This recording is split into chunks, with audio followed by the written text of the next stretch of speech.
Hi champ, hope you are doing great. Welcome to my channel. अगर first time मेरे channel पर आए हैं तो प्रीवियस वीडियोस का लिंक ऊपर राइट साइड कॉर्नर पे शो कर रहा होगा. Please check out those for previous chapters. अगर किसी पर्टिकुलर ऑप्शन के लिए आपको ये वीडियो शो कर रहा है तो डिस्क्रिप्शन में ऑप्शन के साथ स्टार्ट टाइम और एंड टाइम मैंने मेंशन किया है, तो डायरेक्टली आप वो ऑप्शन पे जा सकते हैं.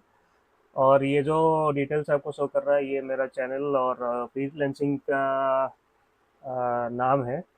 तो अगर आपको ऑटोकैड रिलेटेड कुछ भी काम है तो आप स्क्रीन पे जो शो कर रहा है मेल आईडी उस पर आप कांटेक्ट कर सकते हैं आपका जो काम है उसके डिटेल के साथ. ट्राई करूँगा आपको रिलायबल प्राइस में आपको सर्विस प्रोवाइड करने के लिए. तो चलिए शुरू करते हैं. नेक्स्ट ऑप्शन हम देखते हैं एक्सटेंड. यहाँ पे रिबन बार पे अगर हम ट्रिम को एक्सपांड करते हैं तो यहाँ पे एक्सटेंड का ऑप्शन आ जाता है. तो उसको देखने के लिए पहले हम एक स्केच क्रिएट कर लेते हैं. पहले एल एंटर करके सपोज एक स्केच हम क्रिएट करेंगे. Suppose 100, then 50, then 80, then escape, then एक लाइन और क्रिएट कर लेते हैं. यहाँ पे 20 कर लेते हैं. एस्केप करते हैं. फिर यहाँ पे और एक लाइन हम क्रिएट करते हैं. Suppose 50, escape. तो एक्सटेंड ऑप्शन देखने के लिए हमने क्या करना होगा, पहले ये रिबन विंडो पे जाके यहाँ पे एक्सटेंड यहाँ पे डायरेक्टली हम सिलेक्ट कर सकते हैं. उसके बाद ये क्या पूछ रहा है, select object to extend. Suppose हमको ये लाइन हमको एक्सपेंड करना है या फिर एक्सटेंड करना है, तो ये लाइन को अगर सिलेक्ट करते हैं तो नेक्स्ट जो लाइन या फिर बाउंड्री या फिर कुछ इंटरसेक्शन पॉइंट रहेगा वहाँ तक ये एक्सटेंड हो जाएगा. अभी फिर से देखते हैं एक्सटेंड का. मान लीजिए एक्सटेंड का कमांड अभी देखते हैं तो ई टाइप करते हैं, उसके बाद एक्स टाइप करते हैं तो यहाँ पे एक्सटेंड आ जा रहा है. तो ई एक्सटेंड का कमांड क्या हुआ, ई एक्स देन एंटर. ई एक्स एंटर हमने क्रिएट एंटर किया. फिर उसके बाद हमको सिलेक्ट करना है लाइन कौन से डायरेक्शन में अभी एक्सटेंड करना है. ये लाइन हमने सिलेक्ट किया तो ये एक्सटेंड हो गया. जो नेक्स्ट जो बाउंड्री या फिर इंटरसेक्शन पॉइंट है वहाँ तक वो लाइन एक्सटेंड हो गया. तो ये था एक्सटेंड ऑप्शन. अभी इसको करते हैं डिलीट. देन नेक्स्ट ऑप्शन देखते हैं स्ट्रेच. तो रिबन विंडो पे हम ये डायरेक्ट यहाँ पे स्ट्रेच सिलेक्ट कर सकते हैं. पहले हम और एक स्केच क्रिएट करते हैं. सपोज एल एंटर किया. 100, देन 80, देन 60, देन हमने ज्वाइन कर दिया एंड पॉइंट को. तो बेसिकली स्ट्रेच का काम क्या है, तो ये जो स्केच हमने क्रिएट किया है यहाँ पे अभी हमारा 4 इंटरसेक्टिंग पॉइंट्स है. तो चारों इंटरसेक्टिंग पॉइंट्स अगर हमें कोई भी डायरेक्शन में अगर हमको एक्सटेंड करना है तो वो केस पे हम ये स्ट्रेच कमांड जो है उसको यूज़ कर सकते हैं. तो अभी रिबन विंडो से डायरेक्टली सिलेक्ट करते हैं स्ट्रेच को. देन यहाँ पे पूछ रहा है सिलेक्ट ऑब्जेक्ट्स. तो मैं क्या करूँगा, ये जो दो लाइन है उनको सिलेक्ट किया. फिर दोनों लाइन का ये जो इंटरसेक्टिंग पॉइंट है यहाँ से मुझे इसको स्ट्रेच या फिर एक्सटेंड करना है. सपोज अभी क्या करेंगे, हमने लाइन सिलेक्ट किया उसके बाद एंटर करेंगे. फिर ये क्या पूछ रहा है कि select base point. Base point कौन सा होगा, जो दोनों लाइन का इंटरसेक्टिंग पॉइंट है वो हमारा बेस पॉइंट हो जाएगा. अभी उसको हम टॉप बॉटम कहीं पे इसको एक्सटेंड कर सकते हैं.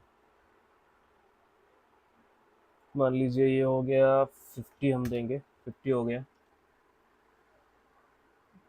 ओके, ये फिर इसको कंट्रोल जेड करेंगे, स्ट्रेच कमांड यूज़ करेंगे, फिर दोनों लाइन को सिलेक्ट करेंगे, देन एंटर.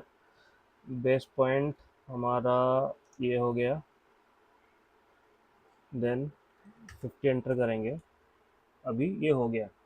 तो बेसिकली लास्ट टाइम क्या हुआ था, मे बी ये लाइन सिर्फ एक सिलेक्ट हो गया था तो इसीलिए इसके वजह से वो सिर्फ ये लाइन को मूव कर रहा था। अभी हमने इसका जो कॉर्नर पॉइंट प्रॉपरली सिलेक्ट किया तो वो दोनों लाइन जो डायरेक्शन में हम स्ट्रेच करना चाहते थे या फिर एक्सटेंड करना चाहते थे वो डायरेक्शन में वो स्ट्रेच हो गया।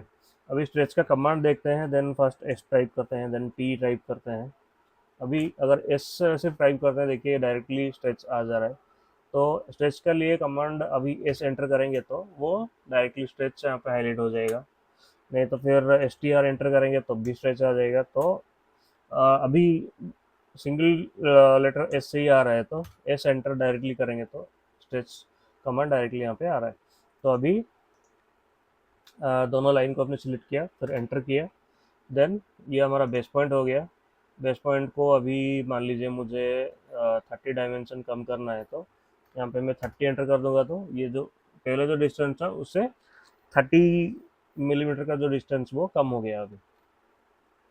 तो ये हो गया आपका ये स्ट्रेच ऑप्शन। तो इसको करते हैं डिलीट। नेक्स्ट ऑप्शन हम देखेंगे स्केल। स्केल का यूज़ क्या है, मान लीजिए हमने कुछ स्केच बनाया है कि यहाँ पे मैं एक रेक्टेंगल बना रहा हूँ 100, देन कॉमा 100 का एक स्क्वायर बना दिया अभी यहाँ पे। तो इसको मुझे अभी स्केलिंग करना है, कुछ भी रेशियो मान लीजिए वो मुझे 1.5 रेशियो में चाहिए या फिर 0.5 पे चाहिए, 0.75 पे चाहिए, कुछ भी रेशियो में अगर आप चाहिए, अगर आप स्केल करना चाहते हो तो ये स्केल कमांड आप यहाँ पे डायरेक्टली रिबन बार से सिलेक्ट कर सकते हैं। तो डायरेक्टली रिबन बार से पहले सिलेक्ट करते हैं स्केल ऑप्शन। अभी पूछ रहा है कि सिलेक्ट ऑब्जेक्ट्स, ये मुझे ये पूरा जो स्क्वायर है उसको स्केलिंग करना है। फिर उसको सिलेक्ट करके एंटर करेंगे। एंटर करने के बाद पूछ रहा है स्पेसिफाई बेस पॉइंट। तो ये बेस पॉइंट मैंने दे दिया। अभी देखिए, अगर आप जो कर्सर है कर्सर को भी मूव करेंगे तो उसी के हिसाब से यहाँ पे स्केलिंग होगा, लेकिन वो आपको एग्जैक्ट वैल्यू, मतलब जितना आप स्केलिंग करना चाहते हैं वो वैल्यू आप कर्सर से तो डिफाइन नहीं कर सकते। तो मान लीजिए मुझे यहाँ पे 1.5 रेशियो में स्केलिंग करना है तो 1.5 अगर मैं एंटर करता हूँ तो यहाँ पे ये 1.5 टाइम्स स्केल हो जाता है। तो अभी कैसे पता चलेगा, अभी इसका लीनियर डायमेंशन चेक करते हैं। So D L I, then enter, then first point, second point, और ये हो गया हमारा डायमेंशन। पहले हमने लिया था 100 का स्क्वायर लिया था, तो अभी ये क्या हो जा रहा है, 1.5 टाइम्स इसका 150 हो गया। अभी दूसरा भी देख लेते हैं, डी एल आई एंटर, दूसरा साइड में भी हम डायमेंशन मेजर करेंगे तो यहाँ पे भी 150 ही आ रहा है। तो ये हो गया स्केल इंक्रीज अगर करना है। तो डिक्रीज करना है तो अभी स्केलिंग के लिए हम उसका कमांड देखते हैं। पहले एस टाइप करते हैं। तो एस में तो जैसा कि पहले ऑप्शन में हमने देखा था स्ट्रेच आ रहा था, तो अभी इसके लिए एस, उसके बाद सी टाइप करेंगे। अभी एस सी टाइप कर रहे हैं तो यहाँ पे स्केल आ जा रहा है। तो स्केल का कमांड क्या हुआ, S C then enter, then same process, select object, then enter, then select base point. अभी मुझे मान लीजिए 0.5 में चाहिए, मतलब मैं स्केल डिक्रीज कर रहा हूँ, हाफ कर रहा हूँ उसको। अभी एंटर कर दिया। फिर अभी इसका डायमेंशन मेजर करेंगे तो first point, second point, then यहाँ पे हो गया आपका थर्ड पॉइंट। तो ये हो गया 75, क्योंकि पहले हमारा जो डायमेंशन था वो 150 था और हमने 0.5 यानी कि स्केल को हाफ कर दिया, तो यहाँ पे 75 डायमेंशन आ रहा है। तो ये हो गया आपका स्केल कमांड। तो इसको करते हैं डिलीट। उम्मीद है आपको अच्छे से समझा पाया। अगर कुछ डाउट है तो कमेंट पे लिखिए, और वीडियो से कुछ सीखने को मिला तो वीडियो को लाइक और चैनल को सब्सक्राइब कीजिए। और कुछ ऑटो के रिलेटेड काम है तो स्क्रीन पे शो कर रहा मेल आईडी पे डिटेल्स भेजिए, तो फिर मैं आपको मेरे ईमेल आईडी से रिप्लाई कर पाऊँगा। तो फिर मिलते हैं नेक्स्ट वीडियो पे।